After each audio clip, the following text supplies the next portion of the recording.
कपड़े धोने वाली बहू। शादी के पहले से ही विभा को कपड़े धोने का बड़ा शौक था। कभी नल के नीचे तो कभी तालाब के पास। अरे मेरी नीली वाली लुंगी नहीं दिख रही है। विभा की अम्मा, कहाँ रखी है लुंगी? अरे वो तो विभा ने परसों ही धोकर रखी थी आपकी अलमारी में, देखो वहीं होगी। वो ना मैंने आज धो दी, मुझे लगा कि गंदी हो गई होगी। अरे कैसे गंदी हो गई थी? उसे तो मैंने पहना भी नहीं। हे भगवान, इस लड़की के कपड़े धोने की आदत से परेशान हो गया हूँ मैं।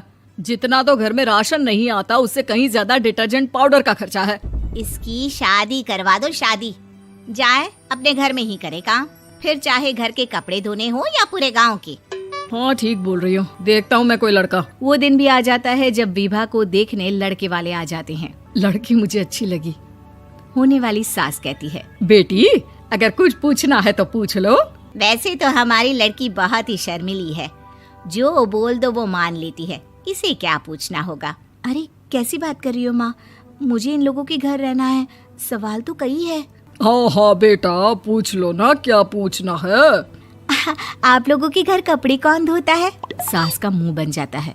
देखो, अगर तुम ये कहना चाहती हो कि तुम्हें कपड़े धोने नहीं आते तो सुन लो, कपड़े मैं ही धोती हूँ, लेकिन तुम्हारे आ जाने के बाद मैं रुमाल तक नहीं धोऊंगी। अरे चुप रहना भाग्यवान, बहू बेचारी घर आई नहीं, उसे डराना शुरू कर दिया।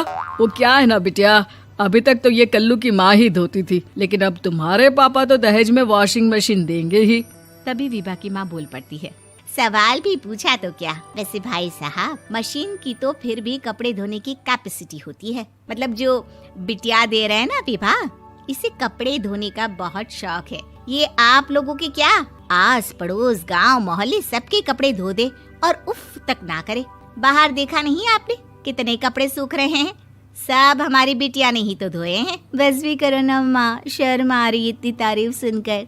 और तो और एक दाग निकाल कर दिखाओ तो मान जाओ। हाँ अच्छा, माफ करना बेटा, मैंने गलत समझा।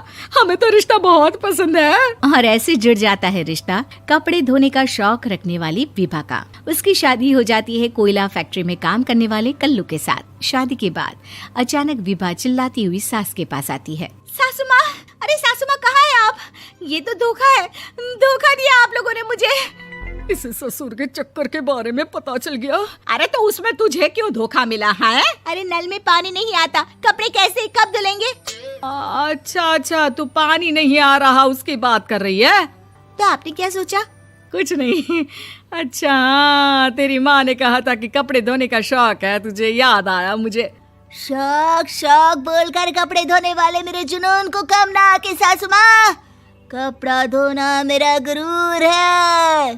तभी पति भी वहाँ आ जाता है। अभी मैंने इसे सनी देओल की फिल्म दिखाई है, उसी के डायलॉग मार रही है माँ। अच्छा सुन, साफ बता रही हूँ, पानी सुबह 4 से 6 और शाम को 10 से 12 आता है, समझी? विभा टाइमिंग सुनकर हैरान हो जाती है। ये क्या भूतों का मोहल्ला है? सुबह 4 बजे उठकर कौन कपड़े धोता है? 4 बजे टंकी में पानी जाता है, फिर सारा दिन धोना ना, किसने मना किया?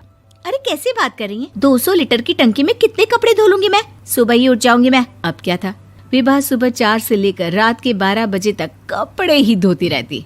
एक रोज सास पड़ोस से निकलकर कहीं जा रही होती है कि साथ वाली कहती है, हाँ कल्लू की माँ, जरा ये बताओ कि 2 साड़ी है, 2 ब्लाउज और एक पेटीकोट और एक नाड़े वाला लंबा कच्छा। हाँ तो? अरे तो क्या, कितना लोगी धुलाई ये बताओ। धोबन दिख रहे हैं हम क्या? हमारे पति सरकारी नौकरी से अभी रिटायर हुए हैं और बेटा सुपरवाइजर है कोयला फैक्ट्री में। धोबन समझ रखा है हमें। हाय रे कल्लू की अम्मा, माफ कर दो, वो तो मोहल्ले में यही सब बता रहे थे कि तुमने बहू को कपड़ा धुलवाने के काम में लगा दिया है। सास को पड़ोसन की बात सुनकर गुस्सा आ जाता है। वो घर पहुंचती है जहां घर के बाहर ही इतने सारे कपड़े सूख रहे होते हैं जितने कि किसी धोबन के घर पर। अरे ओ कल्लू की दुल्हन, बाहर निकल। माँ जी यहीं आ जाओ, बाथरूम में चादर धो रहे हैं हम। अरे अभी हम धोते हैं, तुमको बाहर निकलो। ये आस पड़ोस वाले बोल रहे हैं कि हम बहू से कपड़े धुलवा कर उसे कपड़ा धोने वाली बना दिए हैं। अरे छोड़ो ना माँ जी, किन लोगों की बातों में आती हो? आस पास के लोगों का तो काम ही होता है कि वो किसी तरह सास बहू को लड़ा दे। बहू सारे घर के कपड़े धोती है, ये क्या कम है? बोलिए। सास को भी लग जाता है कि वो बहू का ये सनकीपन नहीं छुड़वा सकती, इससे अच्छा है कि खुद ही चुप हो जाए। एक रोज सास और बहू मंदिर जाते हैं, जहाँ सास की साड़ी वहाँ खड़ी भीख मांगने वाली से मिलती है। माँ जी क्या बात है, आपकी साड़ी उस भिखारन से कितनी मिल रही है ना? हाँ हाँ देखो तो, दोनों की साड़ी मिल रही है। क्या बात है कल्लू की अम्मा, तुम खुद को तो अफसर की बीवी बताती हो और ऐसी सिंपल सी प्लेन साड़ी पहनकर घूमती हो। सिंपल और प्लेन नहीं है ये साड़ी। तो क्या सोने के धागे से फूल बने हैं? कुछ भी सासू माँ, कुछ भी। हाँ बने थे इस साड़ी में सोने के धागे से फूल। मेरे पति लेकर आए थे मद्रास से स्पेशली मेरे लिए 10,000 की। ताहे भाई साहब इस भिखारन के लिए भी सेम टू सेम साड़ी लेकर आए होंगे 10,000 की। सास उस वक्त तो कुछ नहीं कहती, लेकिन बहू के साथ घर आती है और अलमारी से एल्बम निकाल कर लाती है। ये साड़ी देख रही है, ये वही साड़ी है जिसे मैंने अभी पहना था। इस साड़ी में ये जो चमकदार फूल दिख रहे हैं ना, ये सोने के धागों से काढ़े गए हैं।